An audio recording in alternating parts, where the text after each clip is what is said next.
All right. So that was a long one. That was an awesome intro. I had to do it that way because it was when I was originally putting it together yesterday. I was like, okay, do I cut it, fade it out, and do this or do that? I was like, there's blast beats all through this, and it fits everything. I was like, well, there we go. There's a new intro. That's everything. And for the record, thank you, Facebook. Yeah. It's actually one of Don't give away our secrets for the posers that are watching and stuff. I didn't say where we got it.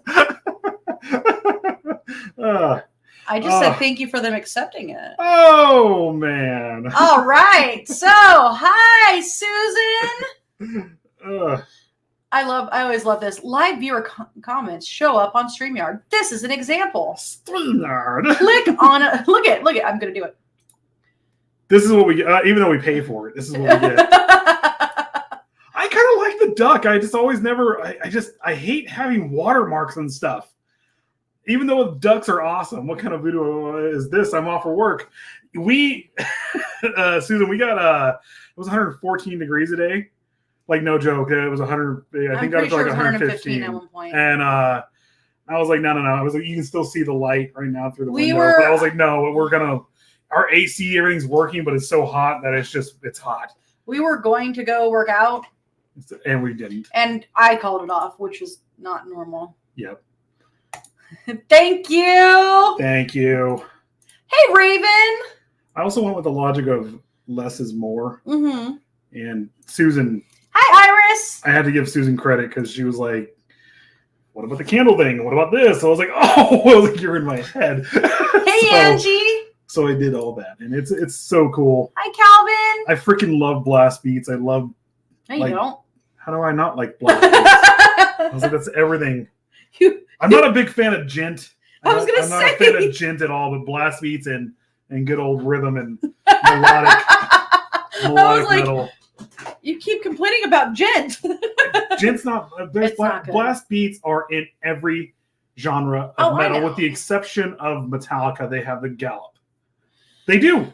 And I'm sorry, I fucking love. There's only one band who can do the gallop, and that's Metallica. Iron Maiden. Yeah, but Iron Maiden doesn't have as much good. They're up there. Metallica's up. You said the gallop. Iron Maiden. Run to the hills. Run to the hills. That is a perfect example of a gallop. Gallop, but Metallica does it. They really okay. Everything Metallica did was based off the new wave of British heavy metal, which was Iron Maiden. Even though I don't know how King Diamond's lumped in there, but that all came out around the same time because King Diamond was actually from Denmark, and he's a Dane, and King Diamond's fucking amazing. But yeah. Okay. Thank you. I don't know why I'm holding my knife right now. Because you're like, stop talking about metal. The full show is supposed to be about Bob Berdella. Not black metal, not thrash metal, not power metal. Oh, we're good, Angie. Angie, hi. Yeah, I'm glad to see you here. All right, we'll see you in a minute. Yay. Hi, Jennifer. What's up? Hello. Okay. All right, let's get into this. So when we left off last week, we were talking about his first known victim, who was Jerry Howell. So to remind you guys, he was the son of an acquaintance. They started having a relationship. The acquaintance was the opposite booth. Yeah. Somebody who worked with at the flea market. Near him, I should say.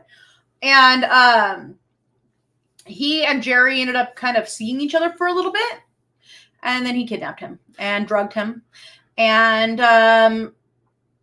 kept him unconscious for a little while. And then he restrained him to his bed for about 28 hours. And he would repeatedly drug, torture, and rape him. He also, after this, with his other murders, he also started bringing in stuff like antibiotics and stuff like that, like penicillin, to maintain them, because they're going to people get infections from the torture. So he would give them penicillin, antibiotics, and stuff like that to make sure to get the infection out, so they could last for weeks and weeks and weeks. Tortured him, made him watch Disney movies. Yeah. Hey, you know what? Old school Disney movies weren't bad. Yeah. Oh yeah. Oh yeah. New school. I think the cutoff is actually for me, it would be The Lion King. That was the last good Disney movie. I actually liked Moana. Moana was cool. I liked it a lot. I liked Brave. Brave was okay. I don't know. I liked Brave. Yeah, when they moved away from animation, went to CG, that's when Disney really lost it, and then they stopped hiding all the sexual innuendos in the. Oh no, they're just blunt about it now. No, they're not. They really just. Well, they are, but they're not. It was cooler when you find a hidden dildo in the Little Mermaid castle. Yeah, that was true. It was awesome. It was.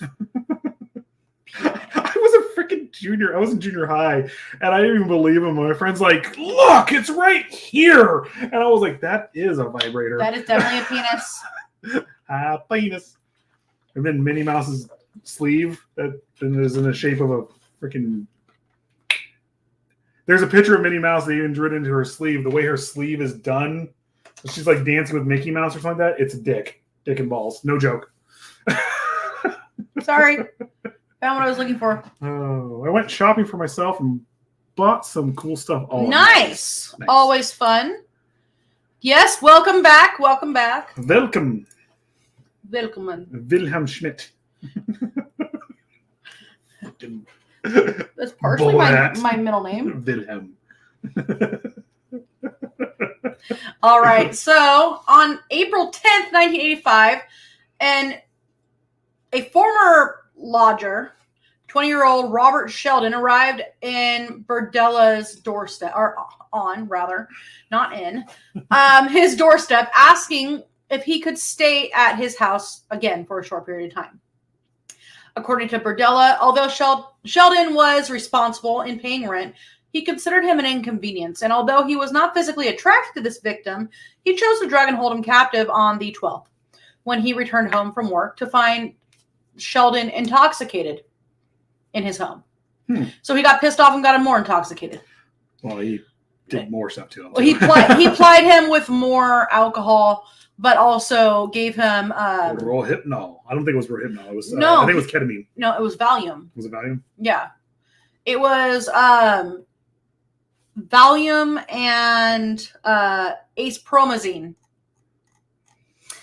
What is acepromazine? That is actually a dog tranquilizer. So it's up there with ketamine and stuff like that? Apparently people can take it, but it's not very common. Well, I mean, you can technically take anything that you give to animals, but you shouldn't. But it is used still as a tranquilizer for people, but it's more commonly used in animals now. It's the stuff that I gave Balder on 4th of July. Oh, okay. That was interesting. Mm-hmm. Okay, so Berdella was adamant that he held no malice towards Sheldon, but saw him as an individual upon whom he could express some of the anger and frustration that he had towards other people. I hold no malice towards you, man, but I really want to shove these vegetables inside of you. Pretty much.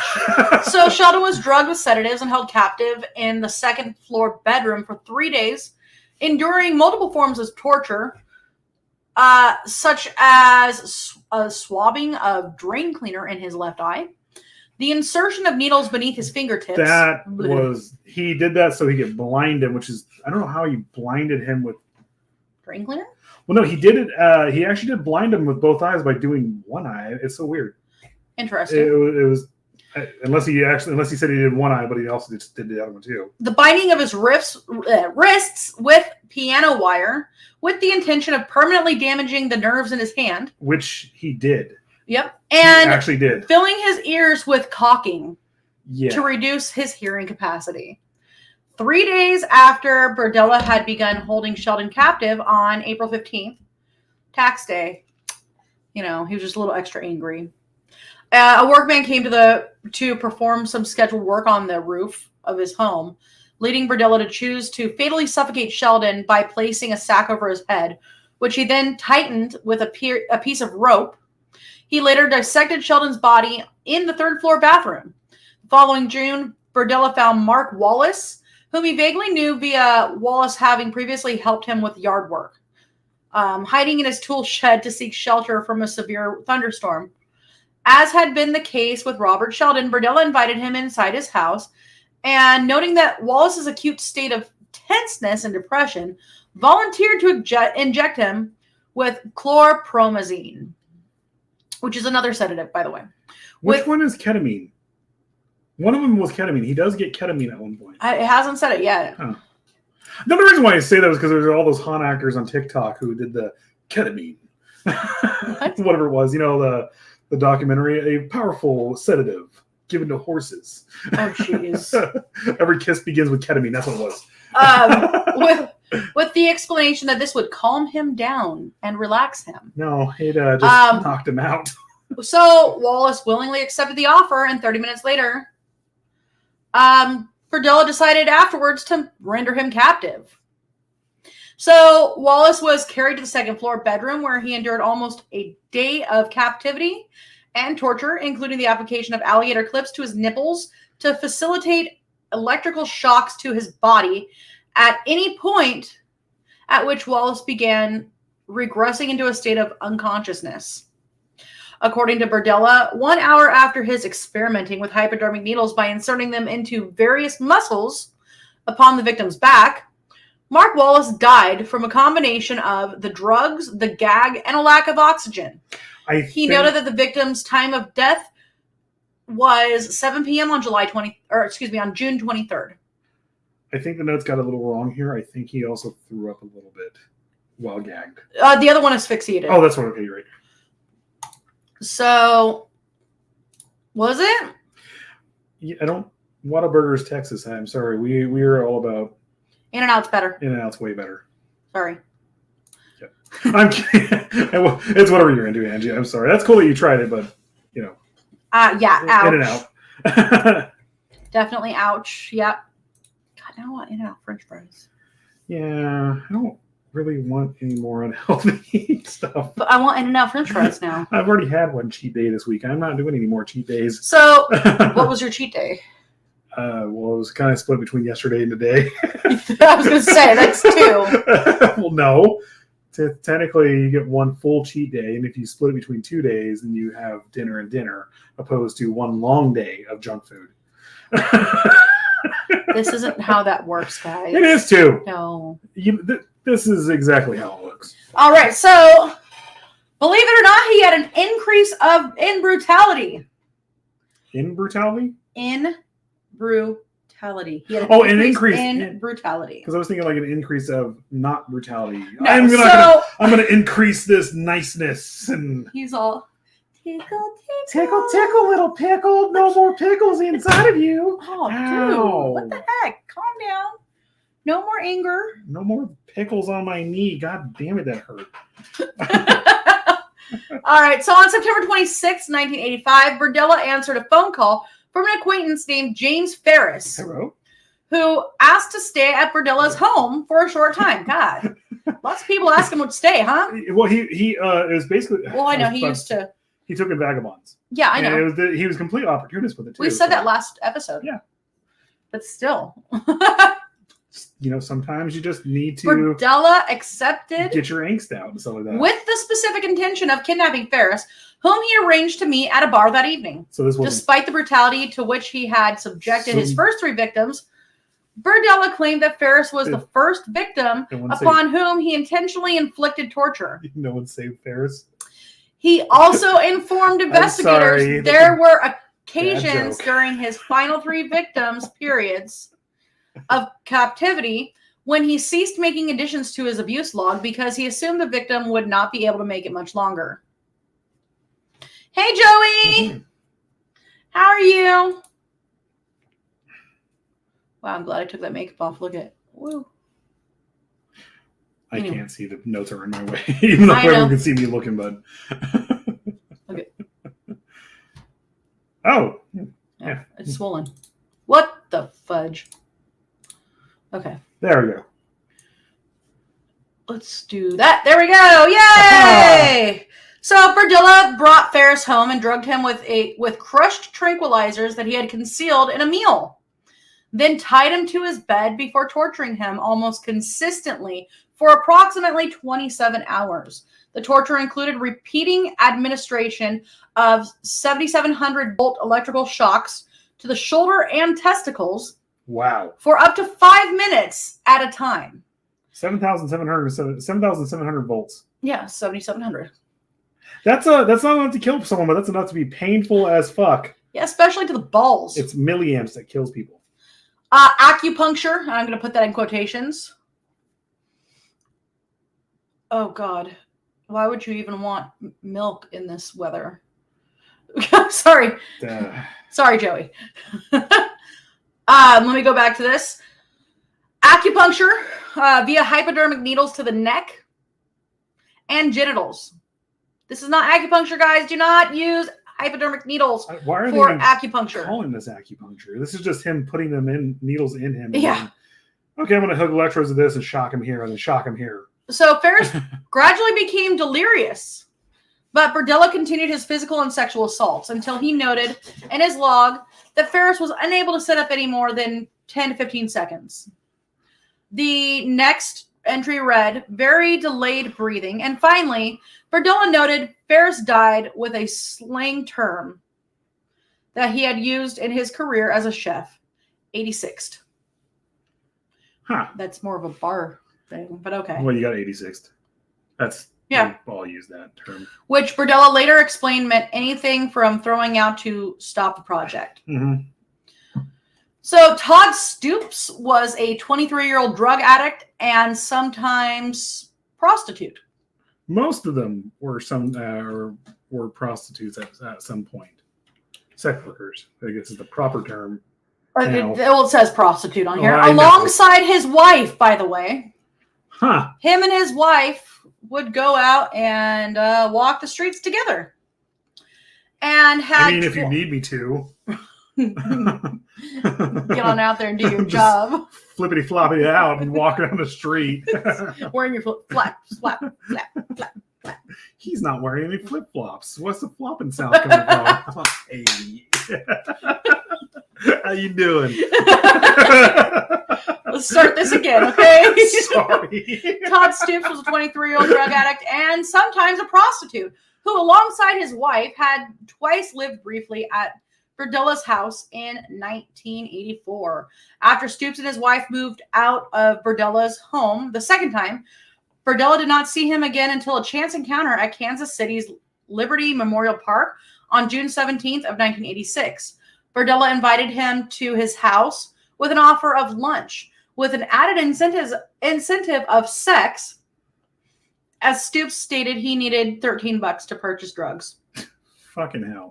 Which would only be the equivalent of $33, by the way. I don't know why $13, but whatever. That's yeah, it would only be the equivalent now of $33. Look, I mean, most people don't go out. We've known some addicts here and there. They don't go out saying, "Oh, I need like $5,000." They're going to go, "I just need this much." Shouldn't it be like 20? 20 was I need $20. Well, I mean, if you're going by that, and it's 33, 20 would be the equivalent, almost like $60. You know, so $70. No. Yes. The math is wrong there. I don't. It would be closer to 60. Should we just do? It would be 58. I just said 60, 70, somewhere around there. You said 70. You're like, oh, excuse me, sir. It's actually like $58 and not 60. Okay. No, you kept going up. Like next year, you're gonna be like, it's the equivalent of $100. Whatever. No, I'm just kidding. So So Berdella would later stress to investigators that he had been extremely physically attracted to Stoops, and this victim was held captive for 2 weeks before he died. Oh, this is the with him one. Gradually increasing the captive's terror to make him a cooperative and incapacitated sex slave. I think this is the one that practically bit his dick off. Yeah. I could be wrong. It might be the next one, but Berdella used electrical shock through. Oh my God. Okay. Electrical shocks through Stoops' closed eyes in an attempt to blind him, and injected drain cleaner into his larynx, whatever, to try to silence his screaming. During the second week of his capture, Stoops asked Berdella for a soft drink and a sandwich. When Berdella refused, Stoops bursted out in tears. All he wanted was a fucking Pepsi. Yeah, pretty much. God. Just one Pepsi. That's all he wanted. And he wouldn't give it to him. On June 27th, he ruptured Stoops' anal wall. No, this was not. Okay, give me a second. This one's bad. Guys. Major trigger warning. Massive, massive trigger warning. Sorry, it looks cool. There's going to be some really, really bad stuff right now. There's a ruptured anal wall. Yeah, he ruptured Stoops' anal wall with his fist, causing bleeding and discharge. Mm-hmm. Towards the end of Stoops' captivity, he tried to feed Stoops ice cream and soup, but Stoops wasn't able to keep anything down. Well, no, it was he actually immediately got an infection from this. Oh, yeah. And then he ended up just dying from it. By the final day of his captivity, Stoops was so weak, Berdella later stated that he had been unable to breathe in a sitting position. On July 1st, 1986, Stoops died. A forensic pathologist later testified that the ruptured anal wall caused septic shock and proved fatal. Yep. Yeah, guys. Isn't this a good one? I want to say it's the next one that he got comfortable with and fucked up real bad. Oh, that's going to be that one down here. Okay, never mind. The 22-year-old Chris Bryson. No, there was one. I think it was right before it. Well, we'll get into it. We'll figure it out. Well, so in the spring of '87, Berdella became friendly with a 20-year-old named Larry Wayne Pearson. This casual friendship began when Pearson entered his shop and explained to Berdella that as a child he had held an interest in both witchcraft and wizardry. Hey, Potter! I want to go to the wizarding school. He just brings him into his nasty, nasty house. He's all, okay. I have meth. This will take Follow me. This will take you to the wizarding school. There you go. Don't do meth. Meth is bad, okay? Mm-hmm. It makes your teeth get all fucked up and makes you randomly draw in the middle of doing things.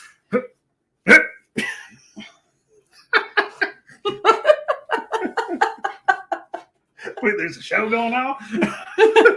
What? Okay. Haha. So,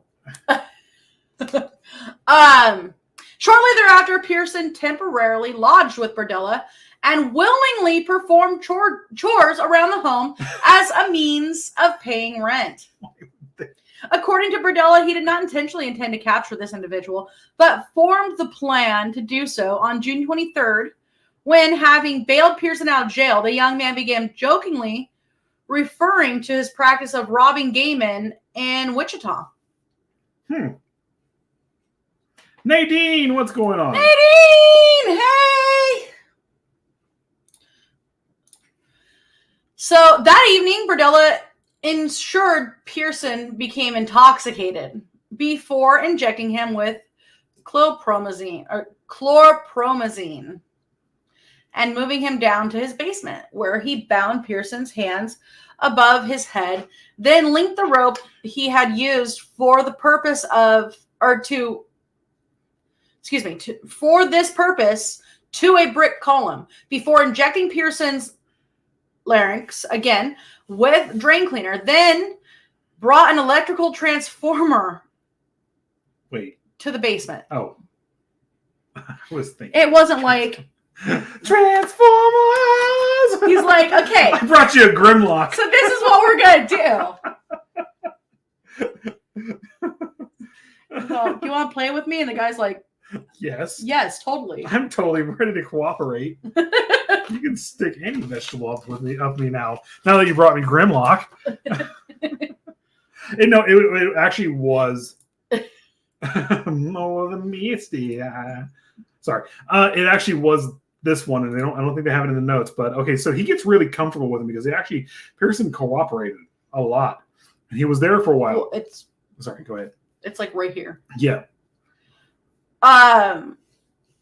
So according to Berdella, Pearson was by far the most cooperative of his 6 murder victims. On the 5th day of his captivity, having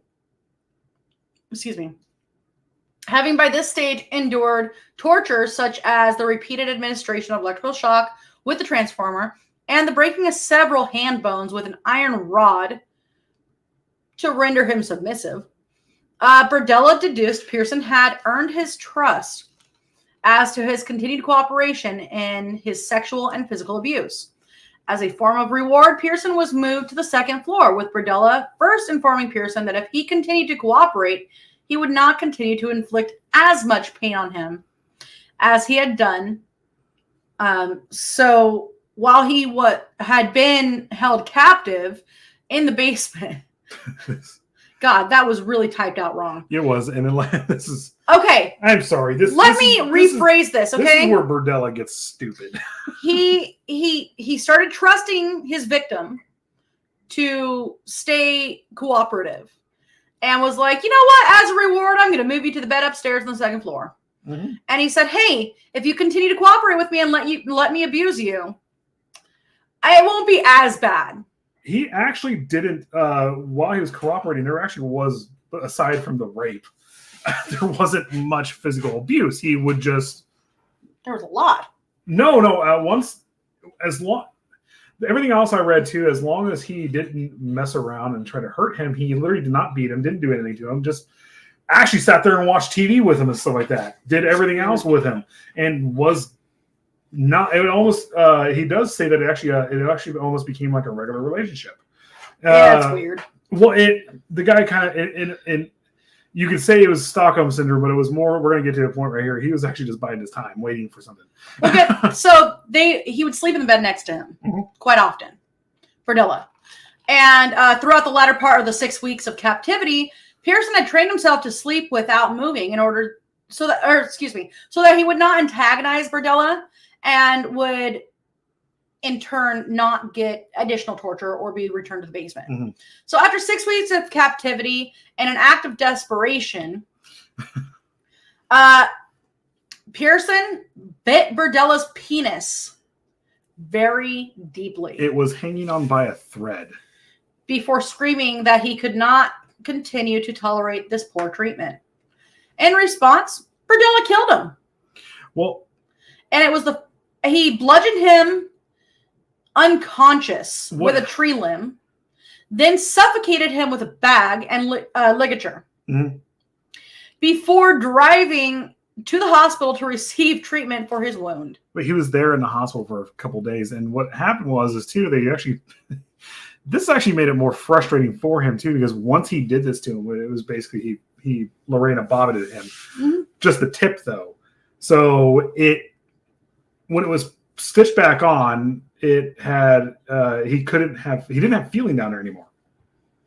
No matter how hard he got it, no matter what was going on, there was no more feeling down there, which added to his sexual frustration.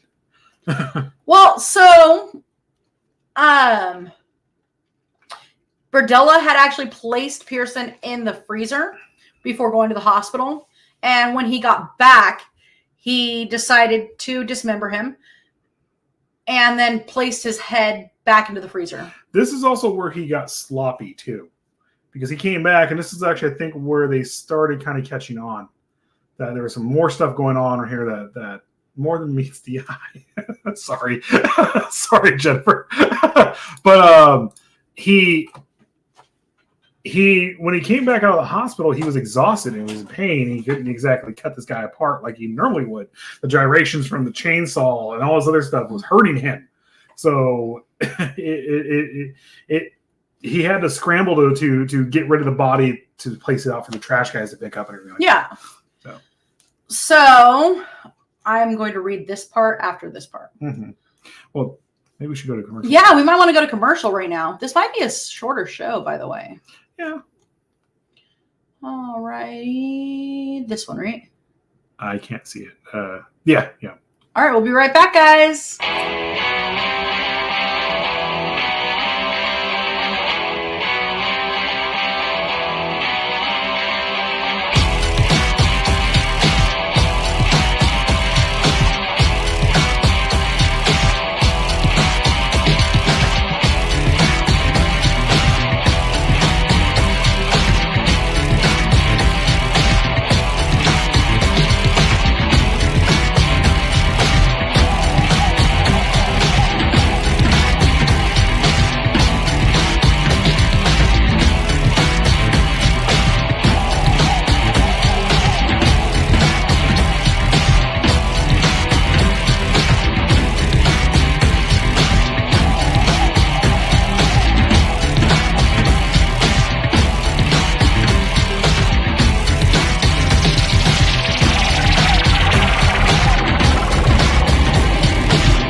What's up? Hey. I'm on, huh?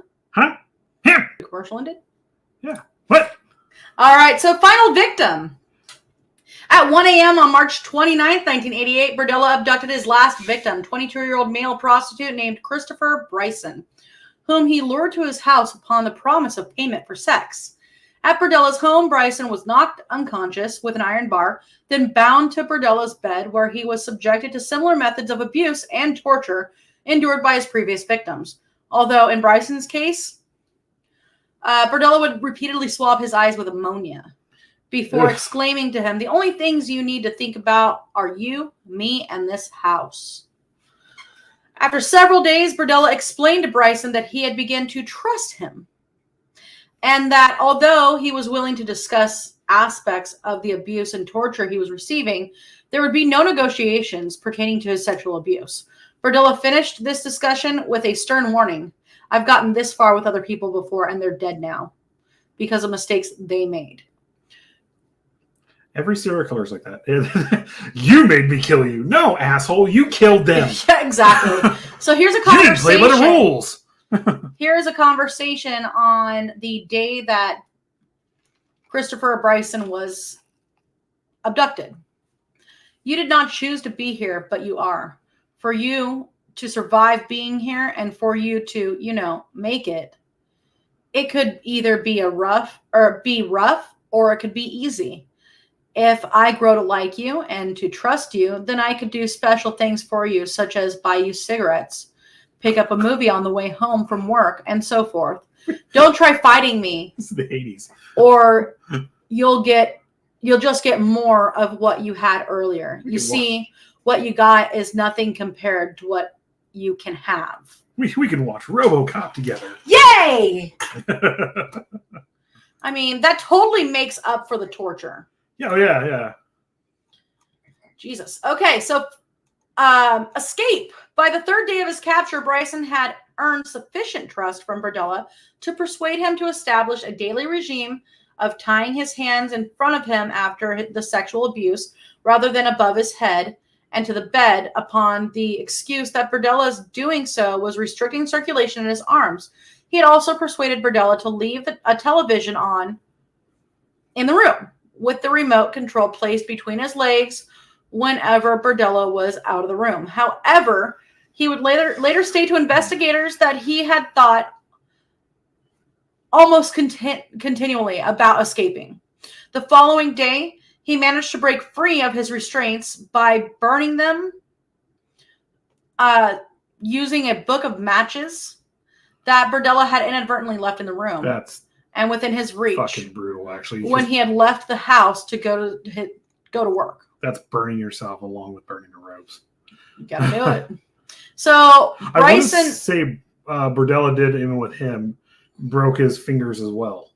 To make it harder for him to do things. Possibly. So Bryson managed to escape from the house by jumping from the second story window, wearing nothing besides a dog collar around his neck, breaking a bone in his foot in the process. He then ran towards a meter maid, walking across the other side of the street, shouting for this individual to call the police. This individual led Bryson to the house that he had been approaching, whereupon the occupants promptly called the police, who arrived minutes later. Bryson was questioned at the scene by 4 officers. Initially, he had claimed to be hitchhiking when he was abducted by Berdella, and then he was kidnapped, raped, tortured by him for days before he escaped by jumping from a window on the second floor of the property. Furthermore, he had kept him bound to a bed on the second floor of the house throughout much of the time that he had been held against his will, repeatedly sodomized, drugged, and injected with drain cleaner in the throat. And this was to diminish his ability to speak loudly. As Bryson spoke, the officers also noted that in addition to the dog collar and a broken foot, Bryson had red, swollen eyes and visible scars and welts across his entire body. 2 officers were told to maintain a discreet surveillance of the property as Bryson was driven to the Menorah Medical Center, accompanied by a 3rd officer. For treatment, as the 4th officer why is it all these commas? I don't know who wrote these, but they suck. Maybe it was somebody in Florida. I don't know. Florida. All these commas and periods where they don't belong. Fuck. Okay, let's try this again. As Bryson spoke, the officers noted that in addition to the dog collar and the broken foot, he had red, swollen eyes with visible scars and welts across his entire body. 2 officers were told to maintain discreet surveillance of the property as Bryson was driven to a medical care center, accompanied by a 3rd officer. And this was for treatment of his wounds, obviously. Mm-hmm. So the 4th officer radioed the Kansas City Police Department to request a formal search warrant of the property to be drafted. Why are there so many commas? What the fuck? Stars open. Oh, come God. Down, trees. I told you, our bad poetry is still better. Trees are my souls, and souls I have taken. Fam. Bam. Bam-a-bam. Bam-a-lam-bam. Hey, Star! Hey, Star! How are you? It's poetry hour, guys. It's poetry. Come into my tree as I see the stars of trees.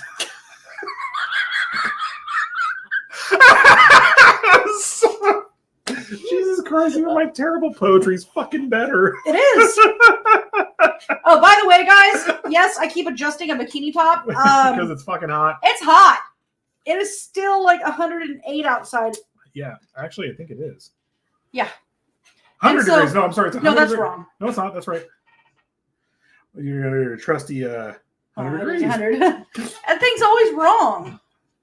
So, let's go back in here.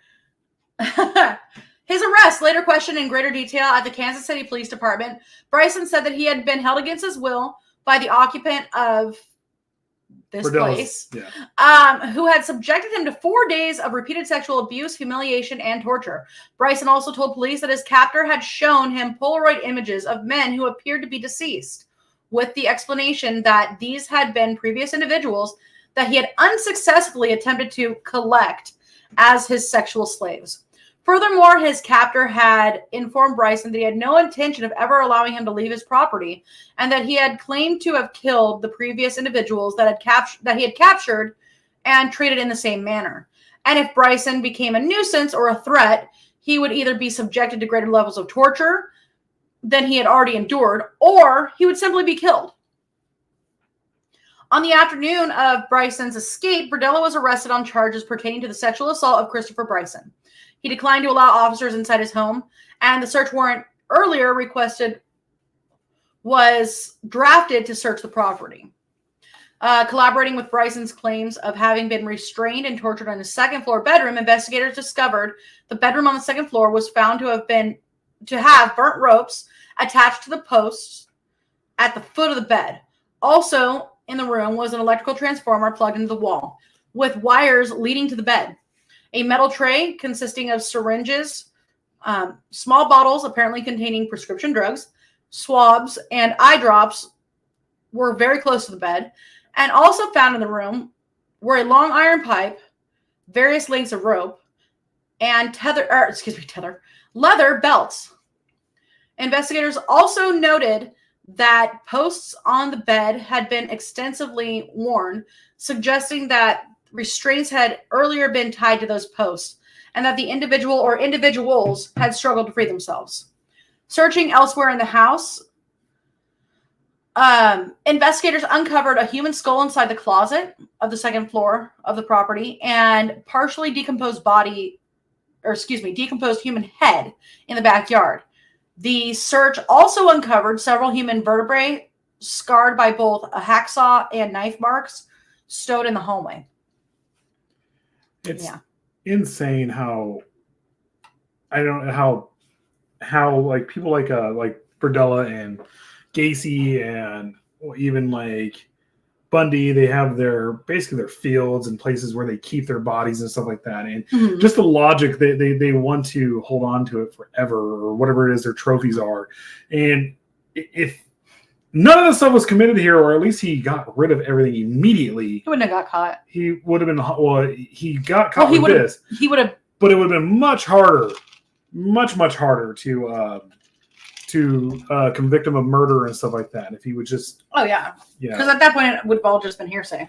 Well, it's the same logic with Kemper though. Kemper actually just tossed everything, and Kemper only kept a couple things. The heads he buried, and all of a sudden he dug them up and got rid of them and stuff like that. Remember, he buried the one looking up at his mom because she always wanted somebody to look up at her. But I think he did also get nervous after a while and did dig it up and got rid of the head. It was never kept there forever, but he was actually smart enough to be like, okay, I can't keep these here forever. I'm just going to get rid of them. Yeah. So that way, if he ever did get caught doing whatever, there's no proof of it. Yeah. No body, no proof. Definitely. So both a hacksaw and a meter saw were discovered in the basement of the property, and a chainsaw was also found to be soiled with bloodstains, flesh, and pubic hair. Mm-hmm. Luminol tests revealed that the floor of Berdella's basement and 2 plastic trash barrels were extensively bloodstained. 334 Polaroid pictures and 34 snapshot prints of various male individuals were also found stowed in various locations within the house. These pictures showed Christopher Bryson and several other men, both in life and death, and many of the images had been taken as the subjects had been tortured. The search also uncovered numerous restraints and sexual devices, pornographic literature, hypodermic needles, and a book on narcotics. Atop a chest of drawers in one bedroom, officers discovered a stenographer pad containing the detailed torture logs he had maintained for each victim, several newspaper clippings from the Kansas City Star regarding a missing young man named Jerry Howell, and both a wallet and a driver's license belonging to a missing person named James Ferris was discovered in the closet on the second floor of the property. It's just keeping everything. I mean, well, his house was messed up to begin with, with the what are those dogs called again? The chows, not chows. No, I think it was chows. Yeah, no, I don't remember what he had. The Akitas, is that what they're called? The ones with the loop tail. The ones that are really aggressive. Akita. Yeah, that's what he actually bred those. But they're evil. They're very evil. But at the same time, that's his house was just littered with dog shit, piss, everything like that. It was cluttered everywhere. He was a hoarder and all this other stuff. Yeah. I mean, I guess it does make sense that way because he didn't want to get rid of anything. So task force and further investigation. Before the search of Berdella's property had concluded, the Kansas City Police Department assembled a specific task force of 11 detectives and one sergeant to focus exclusively on Berdella's case. This task force extensively researched Berdella's history, discovering that he was a well-known individual among Kansas City's male hustlers, having earned a reputation for preying on transient young men. Several of these male prostitutes were also reluctant to accept him as a client, both because of his penchant for drugging, injecting, and torturing his sexual partners and acquaintances, and also because he had long been considered a suspect in the disappearance of two men, which would be Jerry Howell and James Ferris. Missing persons reports had been filed in relation to both of these men, and Berdella had been extensively questioned in relation to both these disappearances. In both instances, he had denied having anything to do with the individual's disappearance.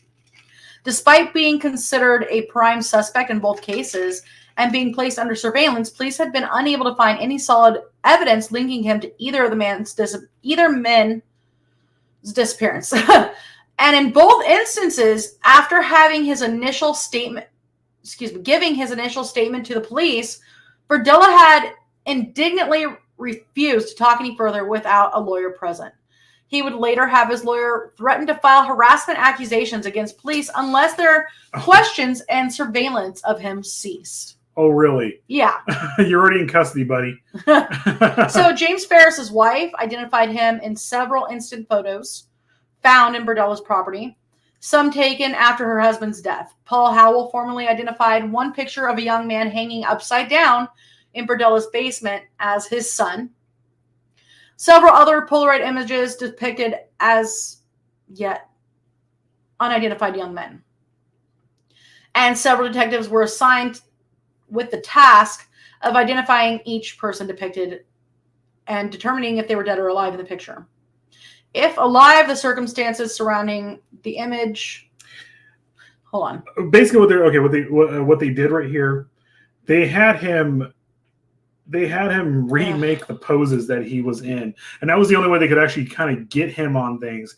Because even though they found a bloody tools and stuff like that or whatnot, they couldn't exactly prove that it was circumstantial still, because he could have borrowed that from someone or got it from someone, So they wanted to make sure the Polaroids, they thought they had him dead to rights there, but he wasn't exactly in the images aside from his belly and everything else. Yeah. There was nothing else showing that it was him. So they literally, the task force got him up on whatever stand and had him recreate the Polaroids to make sure it was him. And that's how they end up getting them a lot of stuff. So yeah, basically, as several of the images depicted a section of the body of the individual who had taken the photograph on April 13th, Berdella was ordered to pose nude for a series of photographs in order. Excuse me, I hate how this is phrased. Let me try that again. With the intent of determining whether it was his body part. Yeah. And so they would order portions of his body to be photographs and precise angles that were depicted in the angles in the Polaroids. So if they saw someone and say in the downward dog position and whatnot, and he was behind them with his hand like this, they would have him recreate that pose naked, and would actually kind of like come up to and with another camera too and take the picture to show that it was him, to match up how his hand was, to match up how his belly was, how his genitalia was, everything else. Oh, he definitely would have kept going if the victim hadn't escaped. Yeah. 100%. Oh yeah, exactly. I actually for the record, let's clarify. His name is Christopher Bryson. Yeah. There's 2 people here that would know why I said that. Yeah. So, as numerous male names had been found scrolling upon various stenographers' pads at Berdella's address, the detective began attempting to trace each individual. One of these individuals traced was a young man named Freddie Kellogg. He was able to state to detectives he and several other men had intermittently lodged with Berdella since the early 80s, and that Berdella had been in the habit of plying his lodgers with drugs, typically intravenously, before engaging in sex with them, regardless of whether they consented or not. So, in other words, he would drug and rape them. Yep. Kellogg also stated Berdella had expressly stated that a condition of his lodging with him was for Kellogg to persuade young men whom Berdella found attractive to attend the parties that he had at his house. So that he could drug them. Another connection he had with Gacy right there. Yes.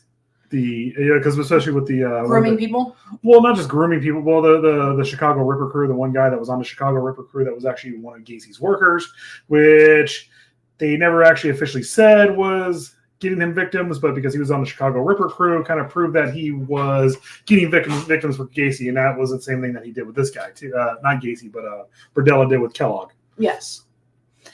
Should Berdella ever discover any of these individuals were a police informant, he would use this knowledge as a tool in which he could blackmail the individual to his own advantage. In spite of this condition of his living with Berdella, Kellogg further stated that numerous male prostitutes and addicts had been reluctant to engage in any form of contact with Berdella because of the rumors regarding his links to the disappearance of Jerry Howell. Harry Jowl. I'm sorry, every time you say the name Jerry, I'm reminded of our joke with Bob Ross. And then we come to find out it was actually kind of true. Oh, God. But yeah, so it would be James Ferris and Jerry Howell.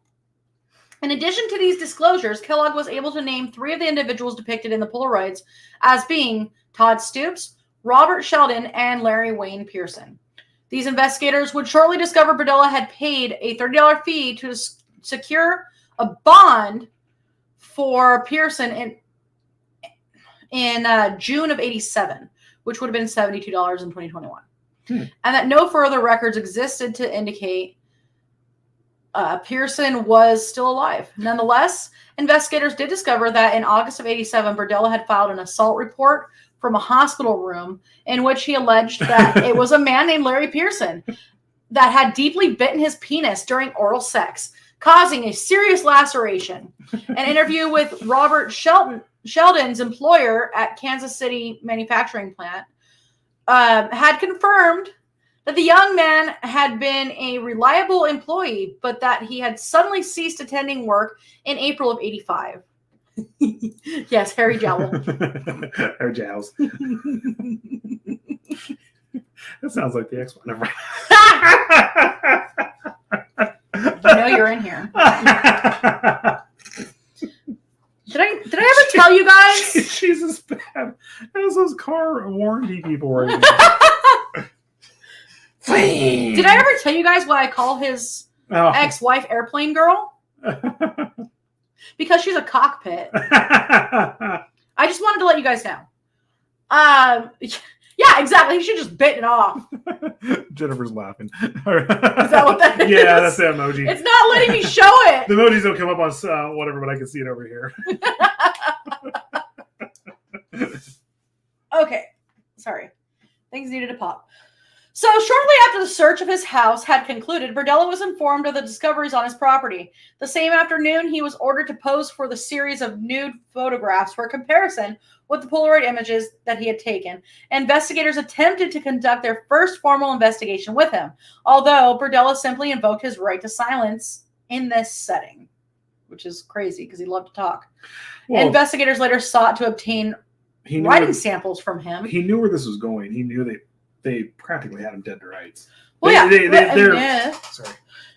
Go ahead. They going through the house or finding all this stuff. You're going to see obviously they had the pictures. They were making him pose. So it was like, nah, I'm just going to sit here and be quiet. Investigators later sought to obtain handwriting samples from Berdella in an effort to prove that he had written the notes found with the various stenographer's pads discovered at his house. He refused to cooperate and was sentenced to 6 months in jail for contempt of court. Terrible poetry they have him writing. Stolen are my hearts of trees. Brought to bed. Berdella was initially on a pillow of clouds. Cloud. It would be cloud. Berdella was initially charged with 1 count of felonious restraint, 1 count of assault, and 7 counts of forcible sodomy. As investigators continued their investigation, into the discoveries of his property and formally compiled further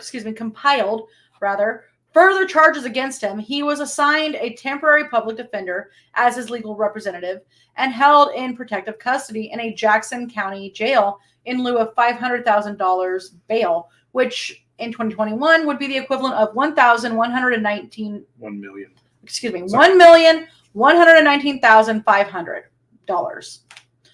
In late April, the skull found inside Berdella's closet was identified via dental x-rays obtained via subpoena from the University of Kansas Medical Center, and that was Robert Sheldon. The same day a dental identification was made upon Sheldon's skull, 2 men separately phoned the Kansas City Police Department to state one of 7 unidentified men depicted in the photographic array released to the media on April 27th was a former high school acquaintance of theirs named Mark Wallace. When a detective contacted Wallace's sister, she stated her brother had been missing since mid-'85. Shortly thereafter, investigators discovered a photograph, D, released to the media in the same array was that of Larry Wayne Pearson. Pearson had once been a ward of the court in Wichita. His dental records were discovered and compared with the skull found in Berdella's backyard. Berdella would be formally charged with the murder by dismemberment of Larry Wayne Pearson in July after the head was discovered in the backyard and formally identified as Pearson. Prosecutors had gathered sufficient circumstantial evidence to accompany the physical evidence retrieved. Mm-hmm. Yes. So do you want to get into the indictments, or do you want to? So I'm just going to go jump over here. They probably wanted to prevent him from being released. Yeah, as I'm sure he was a big flight risk. Well, the $500,000 bond. Yeah, that's a huge. Even to today's standards, you're not going to be sorry. They probably wanted to prevent him from being released, as I'm sure he was a big flight risk, while they continued to collect evidence. Thankfully, the police didn't drop the ball on this one. I think another reason why they also, this is just my opinion on it, or why they actually too had him pose the way they did and do stuff. It was one to prove that it was him, but like I said, it's just my opinion. I think they kind of wanted to put him in that situation to say, we're getting something on you, even though you were able. You know what I mean? Like it was almost like they were like forcing him to do something, like he forced other people to do stuff. Oh yeah. So confessions. Berdella provided testimony to prosecutors between December 13th and 15th after he changed his plea and sought approval of their agreement not to seek the death penalty against him if he fully confessed. In this testimony, Berdella claimed the movie he had first seen in '65, The Collector, had left a major impression on him. Following the senses of shock and disgust he claimed to have initially experienced after killing his first victim. the movie had resurfaced in his memory and subsequently became a motivating psychological force in the actions he exhibited against his victims. Against his victims. That's so stupid to phrase it that way. His victims, he stated to investigators, had lost all degree of humanity in his eyes once he had chosen them to be captives. These were not people that I thought of. Once I had them bound and was using them, they became something other than people to me. I never thought out the level of, what if one of these bodies ever gets loose? Yeah, that's him describing how he viewed his victims. That's a common trait among serial killers, especially between him and Gacy and Bundy and all them, that they literally did not consider them human in any way, shape, or form. They were just things to obtain. Well, so in reference to the coded notations within the actual torture logs, Berdella confessed that many of the abbreviated entries were simply shorthand terms for methods of abuse that he had inflicted upon his victims, whereas others would describe either their reactions to these ongoing acts of abuse and torture or his initial observation upon viewing them when he entered the room where he had kept them restrained.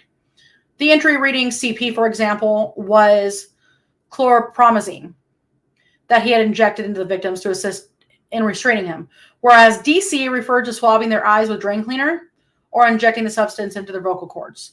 The entries reading EK or EKG referred to a torture administered to his captives through the electrical shock, whereas several other entries contained anatomical location where he had administered the abuse and the torture on his victims. For example, at one point in relation to his victim, James Ferris, Berdella had written an entry reading 2.5 KET in K plus shoulder to indicate that he had injected 2.2 cubic centimeters of ketamine into his victim's neck and shoulder. I knew ketamine was in here somewhere. Other entries such as gag loose, no centimeters of ketamine into his victim, gag loose, no resist, and retry. Sorry. I don't know how that I skipped the whole thing here. I wonder if he had Let's try that again. Gag loose, no resistance on retie. There we go. I wonder if he had the same high school teachers as I did, because my high school teachers did the same stuff. Make your notes the way you see fit and do it this way. And every time I did my notes, I forgot what my notes were. I'm like, what the fuck did I write here? Yep. So, or very delayed breathing, snoring were more self-explanatory. Investigators consulted a specialist in toxicology in their investigation into Berdella following the arrest. This individual had stated that, judging by the notes that he had written about the victim, Robert Sheldon, the accumulation of chlorpromazine injected into the victim had been toxic to him. Furthermore, Berdella confessed to having alternately buried the two victims' heads in his backyard, adding that he had retrieved and cleaned the first skull, that of Robert Sheldon. At the time, he buried the victim, Larry Pearson's head, in the same hole. So Sheldon's skull was the one that he placed inside the closet on the second floor of his property, in an area of the house that he referred to as my gallery area. Berdella removed the teeth from the skull and stowed them inside envelopes in the same room. He further claimed to have intended to retrieve Pearson's skull when he felt that it had been skeletonized, although he was adamant there had been no rational or sinister reason for him doing this. Oh, of course not. I mean, you didn't just cut their fucking head off. No, exactly. Although he was... So, in addition, he vehemently denied media rumors that he had been engaged in a form of Satanism.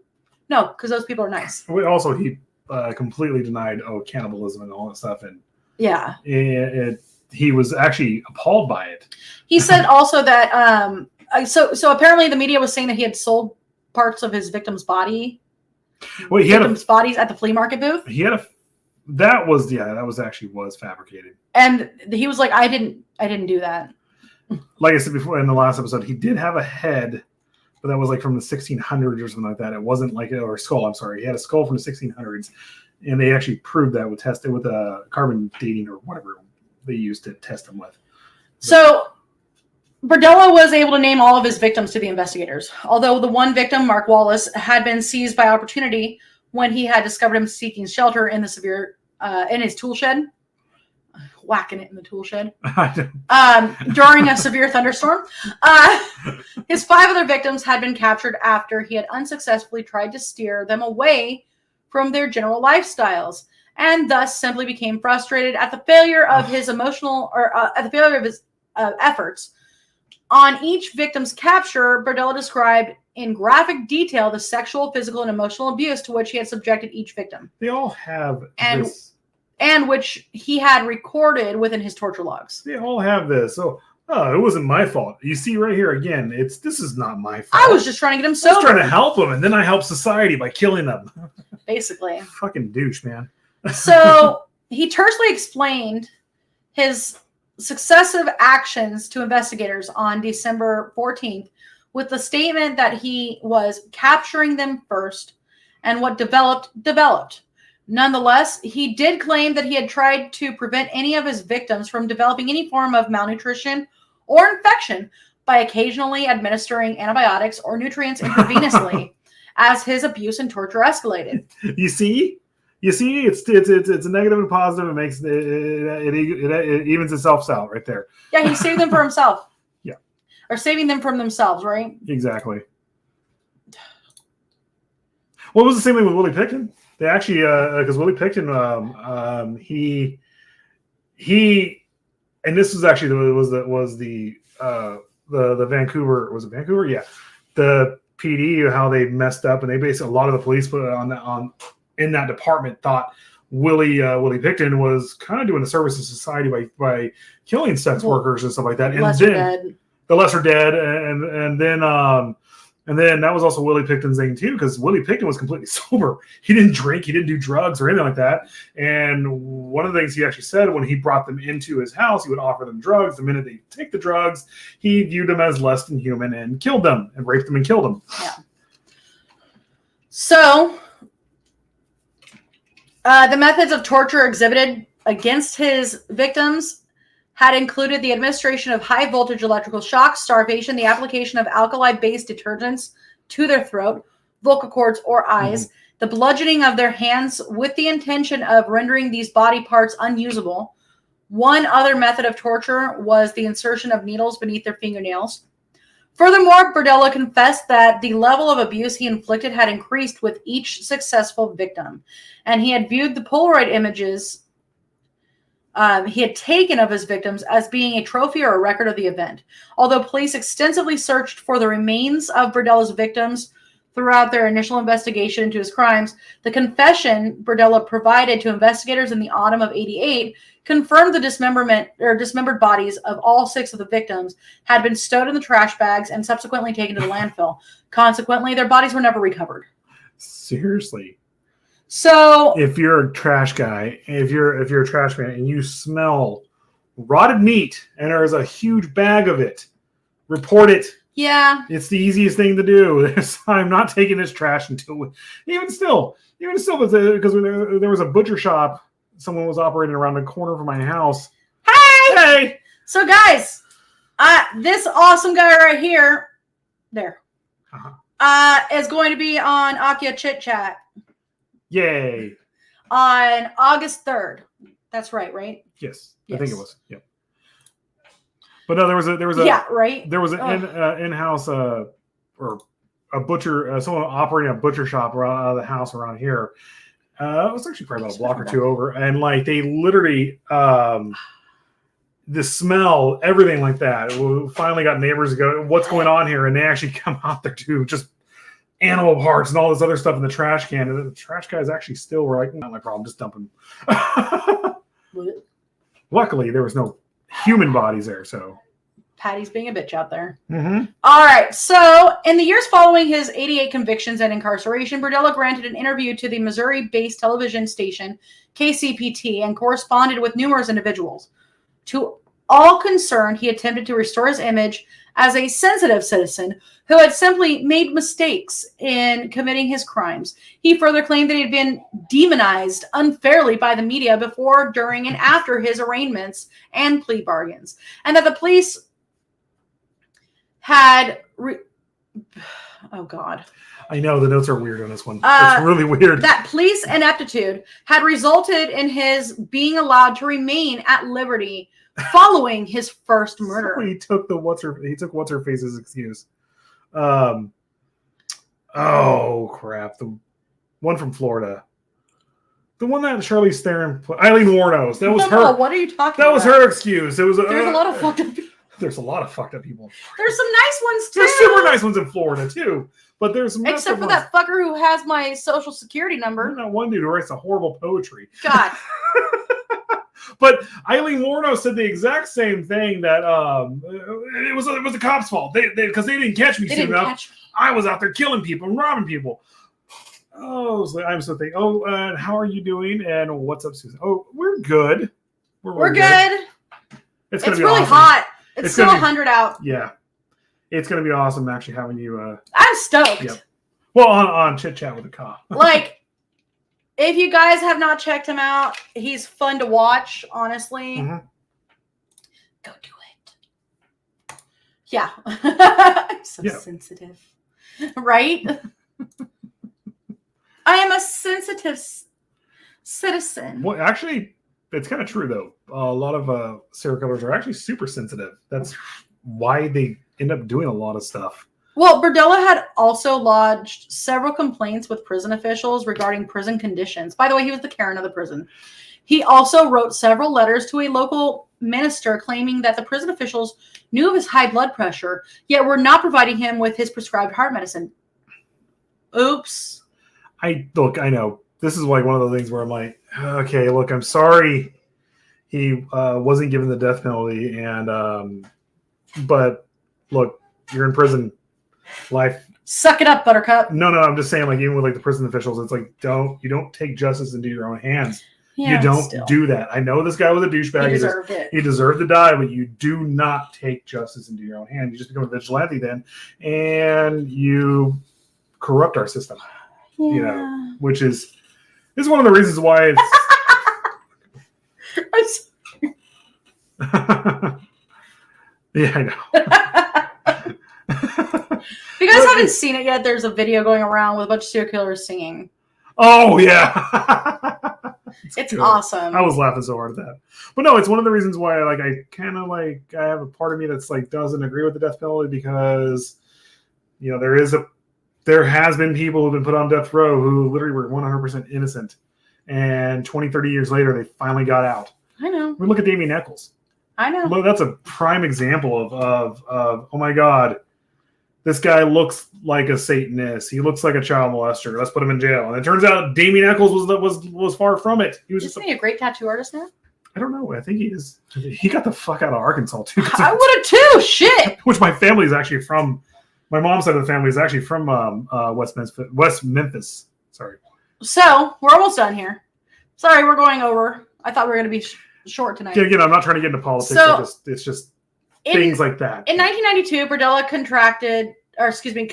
contacted the counselor whom he had met with when first incarcerated, Reverend Roger Coleman. He informed Coleman of his distress due to staff at the Missouri State Penitentiary withholding his heart medication. At 2 p.m. on October 8th, 1992, Berdella complained to prison staff of heart pains and was taken from his cell to the prison infirmary. Medical staff determined that his heart was unstable and called for an ambulance. He was taken to the hospital in Columbia, Missouri, where he was pronounced dead from a heart attack at 3:55 p.m. He was 43 years old. They actually, I want to say, it started. I think when the ambulance got there, he actually collapsed, and they just kept resuscitating and keeping him alive until he got to the hospital. But shortly after the judge's trial, Alvin Randall was informed of Berdella's death. In response, he sarcastically said, "Couldn't have happened to a nicer guy." Oh no, he definitely deserved to die. I will say that. But he, like I said, it's just one of those things where it's, dude. Well, he's serving a sentence. You have no choice. He's a douchebag, but you have no choice. You got to give him his medicine. Also, according to published reports, although Berdella had a depressive personality disorder, he was. Sorry. That's fine. He was also diagnosed as a sexual sadist who gained extreme sexual excitation from the humiliation, pain, and torture to the people that were his victims. Moreover, despite his claims to media individuals who he had contacted in the years of his incarceration, he never expressed any degree of remorse for his actions and would tersely refer to his victims as play toys in an interview that he granted shortly before his death. Ooh, sadist! Yeah, he was very much a sadist. He was a bastard. Yeah, he was pretty bad. And you know what? Oh, you know what? Let's do this part. In November of 88, auctions of Berdella's vast collection of artifacts and furniture, confiscated. Look at the cost of this right here when you see it. Like how much he actually had. Sorry, go ahead. Confiscated from his home and business were held on 4 separate dates, with the intention that all proceeds raised at the auction were used to pay for his mounting legal fees and then ongoing legal proceedings. The auction attracted considerable national interest, attracting telephone bids from across the United States, although many items sold for less than expected. By the end of the first day's auction alone, more than $60,000 had been raised for this purpose, which is the equivalent in 2021 of $137,000. This is how much stuff he collected. And that was just the first day. This is the stuff he collected to sell in his flea market. This is how he was sustaining himself. Like he said from the start, or we said from the start, like he was having issues like making money, but toward the end, he literally would just go to the flea market on Saturdays and sell, and then had enough money to he was making a lot of money throughout the years. Well, so Berdella's house was purchased for an undisclosed amount of money by a local businessman in December of 88, and it was later demolished. Yeah. Reasonably so. But I think what they did was, and again, like, because I listened to the last podcast on the left all the time, and they actually brought it up in there. The lot that they sold or destroyed everything in, they were saying on that the land, instead of they destroyed the house and everything like that, but the land they gave it to the 2 people on each side. Mm-hmm. So they just both of them built a garage side by side right there.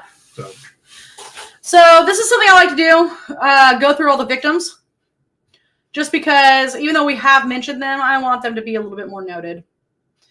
Because they didn't deserve anything that they got. No. So, Jerry Howell, 19, July 5th, 1984. An acquaintance of Berdella who died of asphyxiation after approximately 28 hours of captivity, which included repeated sexual assaults. And he had actually known Berdella since 1979 when he was a kid. Because his dad was one of the neighboring stalls at the flea market. Yeah.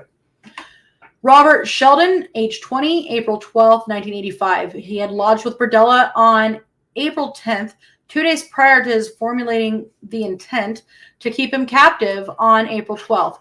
He was killed by suffocation on April 15th. His head was initially buried in Berdella's garden. Later, his skull was retrieved and stowed in the bedroom closet.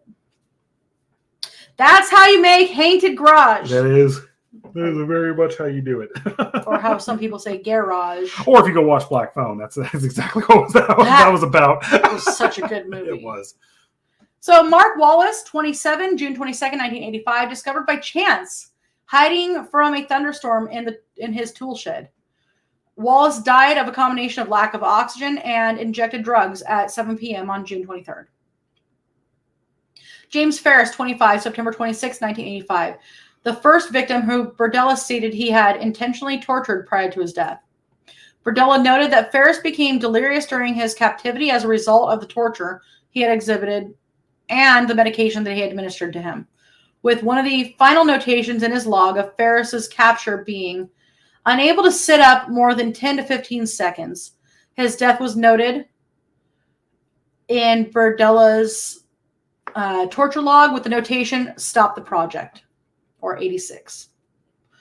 Todd Stoops, 23, June 17th, 1986, kidnapped due to Berdella being sexually frustrated with him. The torture he endured prior to his death included electric shock via a spatula placed across his eyelid and his unsuccessful attempt to blind him. Stoops died of a combination of blood loss and infection on July 1st. Larry Wayne Pearson, age 20, June 23rd, 1987, held captive until August 5th. Pearson was killed by suffocation after 6 weeks of captivity, which included having a piano wire tied around his wrists with the intention of causing nerve damage. His head was kept and buried in the garden. Oh, yeah, Susan says it sounds like Mingla. Yeah. Oh, yeah. Very much. Oh, yeah. Mingla, sorry. I said Mingla. Yeah.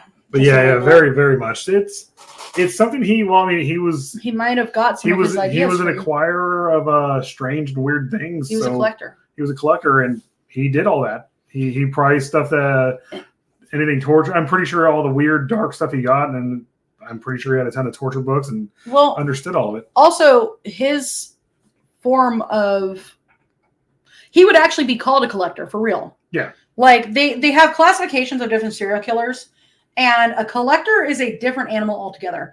They are technically serial killers, but they aren't doing it for the pleasure of the kill exactly. They're doing it because they are collecting something that they felt like they were missing. They're method killers. Yeah. They're process. It's not process killers. It's the kill itself isn't what they want. It's whatever. It's the torture or whatever it is. And, like what's his face? Jeffrey Dahmer. Dahmer was kind of a process killer too. He was a collector. He didn't want to. He hated the act of killing. He wanted the body. Well, that's what he wanted. Criminal Minds.